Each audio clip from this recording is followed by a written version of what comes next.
Ashtarxoniylar sulolasi Buxoro xonligida Shayboniylar sulolasining o'rniga kelgan ikkinchi sulola.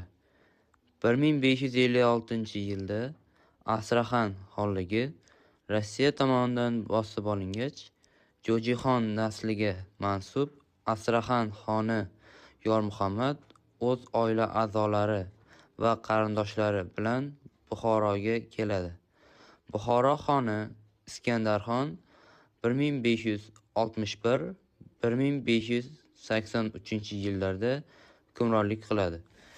Yormuhammad va uning hamrohlariga o'z mamlakatidan boshpana beradi.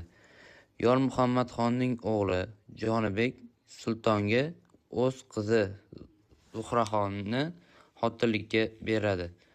Shu nikohdan 3 o'g'il Dinmuhammad, Boqimuhammad, Valimuhammad dunyoga keladi.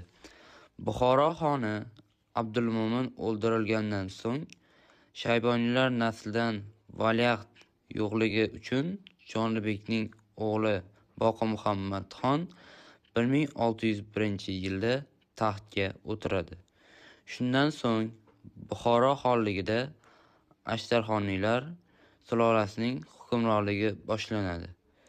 O'zbek davlatchiligi tarixida Ashtarxoniylar davri davlatchilik asoslarining yemirilishi, feodal tarqoqlik va parokandalikning kuchayishi bilan xarakterlanadi.